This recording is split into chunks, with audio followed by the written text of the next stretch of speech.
అందరికీ నమస్కారం. రేపు 10వ తరగతి రిజల్ట్స్ రాబోతున్నాం. దాని గురించి కొన్ని విషయాలు మాట్లాడడానికి మీ ముందు రావడం జరిగింది. అందరు కూడా తెలుసు, ఇటీవల ఇంటర్మీడియట్ ఎగ్జామ్ రిజల్ట్ రావడం జరిగింది. కొంతమంది ఆత్మహత్యలు చేసుకోవడము చాలా బాధ అనిపించింది. వాళ్ళు తల్లిదండ్రులు కూడా చాలా బాధలు, చాలా విషయాలు కూడా బయట రావడం జరిగింది. మన ఉమెన్ సేఫ్టీ వింగ్ ఆఫీసర్స్ ఇటీవల ఆత్మహత్య చేసుకున్న పిల్లల తల్లిదండ్రుల దగ్గర వెళ్ళి అక్కడ జరిగిన కొన్ని విషయాల పైన మాట్లాడడం జరిగింది. ఎగ్జామ్స్ రిజల్ట్స్ అది మన ఒక కెరియర్ భాగం. 10th ఎగ్జామ్ అంటే ఒక కెరీర్ లో ఒక చిన్న స్టెప్. ఈ రిజల్ట్స్ వచ్చే ముందు గానీ రిజల్ట్స్ తర్వాత టీచర్స్ పైన, పేరెంట్స్ పైన జవాబుదారీ ఉంది. ఇటీవల చూసింది ఏమంటే పేరెంట్స్ వాళ్ళ ఆశల్ని వాళ్ళు పిల్లల పైన రుద్దడానికి ప్రయత్నం చేస్తారు. పిల్లల ద్వారా సాధించాలని చెప్పి వాళ్ళు చూస్తుంటారు. అది మంచిది కాదు. పిల్లలకి అట్లా వచ్చింది, మా పిల్లలకి ఇట్లా వచ్చిందని చెప్పి వాళ్ళు మాట్లాడడం కూడా మంచిది కాదు. చాలా మంది వాళ్ళు పిల్లలు కూడా వాళ్ళు ఏమనుకుంటారంటే మనం ఫెయిల్ అయితే సమాజం మన గురించి ఏం ఆలోచిస్తుందని చెప్పి బాధపడుతుంటారు. సో ముఖ్యంగా ఎగ్జామ్స్ వచ్చిన తర్వాత పేరెంట్స్ అందరికి, ముఖ్యంగా టీచర్స్ అందరు కూడా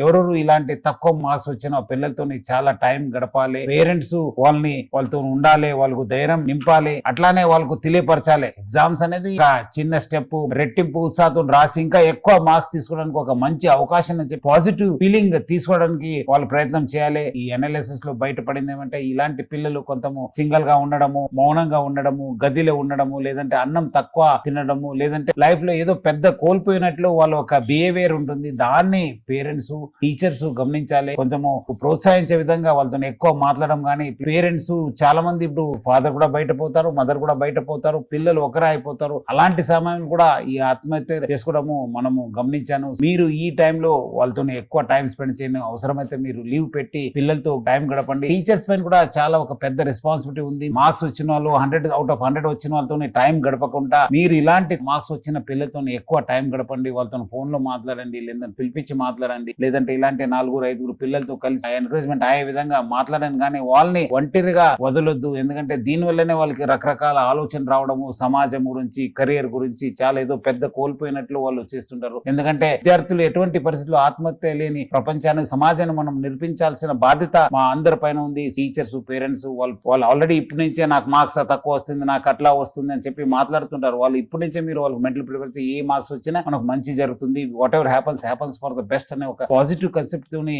ముందుకెళ్లాలని చెప్పి నేను తల్లిదండ్రులకి, విద్యార్థులకి, టీచర్స్ కోరుతున్నాను. విద్యార్థులు కూడా మీరు పెద్ద సమాజంలో ఏదో కోల్పోయినా అంటే అనుకోవడానికి లేదు. సో 10th మనం అందరూ ఎక్కువ చదువుకునే వాళ్ళందరూ కూడా సక్సెస్ఫుల్ కాలేదు. చాలా మంది తక్కువ చదువుకునే వాళ్ళు కూడా చాలా సక్సెస్ఫుల్ అయిన ఎగ్జాంపుల్ చాలా ఉన్నాం. సో మీరందరూ కూడా ధైర్యంగా ఉండి, అట్లానే మీరందరూ కూడా ఈ ఒక వచ్చే రేపు రిజల్ట్ అందరూ పాస్ కావాలి, మీకు అందరూ కూడా ఉజ్వల భవిష్యత్తు ఉండాలని చెప్పి నా తరఫు నుంచి, హైదరాబాద్ సిటీ పోలీస్ తరఫు కూడా అందరు కూడా కోరుతూ ఆల్ ది బెస్ట్.